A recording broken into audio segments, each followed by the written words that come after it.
Welcome back, y'all. So today we're going to be going over the 5 things I hate about the Supra, the Toyota GR Supra.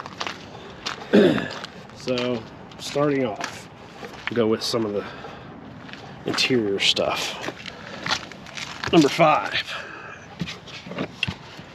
it's not very well laid out when it comes to like cup holder placement. It's just right in the way of your elbow. There's a couple other little things like this area here for your phone.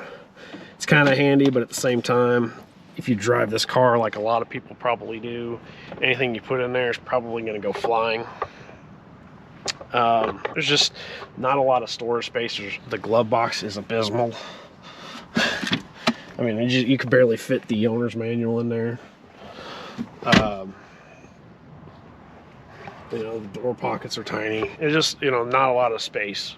I mean, but granted, you wanted a sports car, you get a sports car, you know, a handiness, basically. So moving on, number 4. And this is really an annoyance. The trunk release.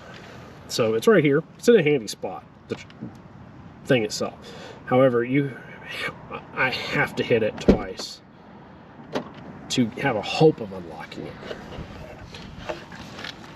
And it should open, hopefully. Yep, okay, so it opened. However, that is about a 70% chance there. However, if I hit it again,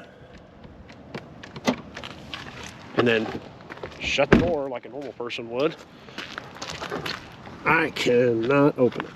I now have to go back into my pocket and hit the trunk unlock to get it open. And that is consistent. Like, every day I drive this. If I take this to work, I've got my bags in the back, you know, because I go to work in PTs, and I've got my uniform to change into, and my backpack with my computer and whatnot. So it's just, you know, it's just really annoying. And you can adjust these, and I have multiple times, but I have not found a setting with those. I've not been able to get these to a setting where it will reliably open. That the only way it'll reliably open is if this mat does not line up at all, the trunk to the quarter panel. It ends up being like damn near a 1/4 inch higher on the trunk, and it just doesn't look right. It doesn't look right. I don't even think it would seal to the weather at that point. So, trunk latch sounds small, but it's really annoying when you have to live with the car. I think that's number 4. So number 3. Actually, so I'm going to say number 3 is maintenance cost. So if you are not capable of doing your own work, this car is extremely expensive to get maintenance done on. So we got 2 free oil changes with this when we bought it.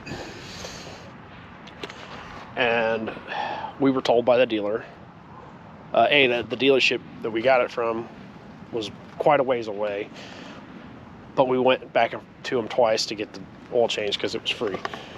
But they only had one tech that was certified to work on the Supras. Now, I asked them how much an oil change will be from here going forward, and they quoted us over $200 for an oil change. So, you know, pretty high dollar. There's a local performance shop that works on BMWs, and they were like half that. But still, $100, even at $100 for an oil change, it's not a cheap car to do your oil changes on. And I haven't looked into it. I mean, do it in the process of changing the oil physically is doable. But resetting everything in the computer, I don't know if you can do it without some kind of interface. Which brings me, that was number 3. to number 2. And the number 2 is kind of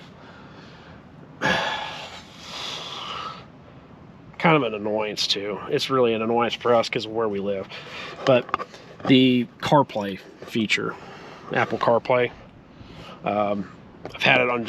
Every vehicle we've bought new in the last 5 years or better has had Apple CarPlay, and it's, you know, usually you plug in your phone or you can Bluetooth into it and it just works.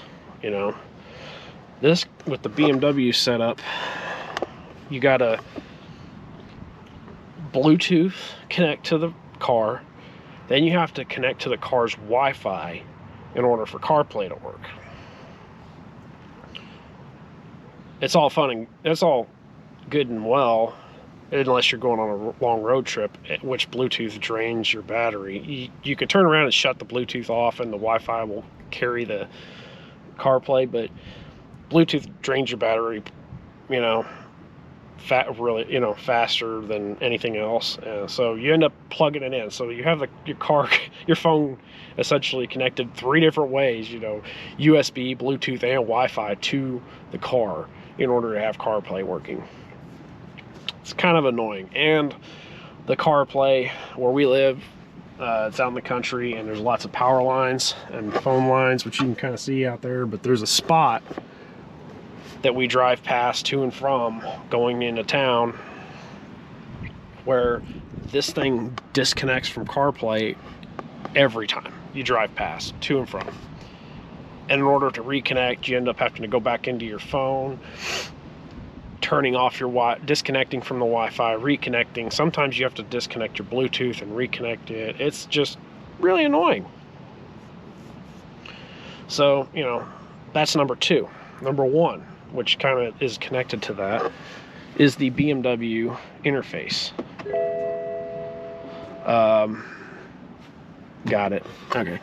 The control panel is actually fairly intuitive. I don't mind it, but the interface itself is just convoluted to me. There's better ways of doing things.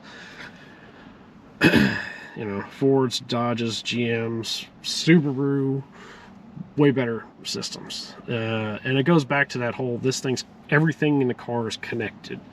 So that also leads to things like when this car went into limp mode about a month ago or so.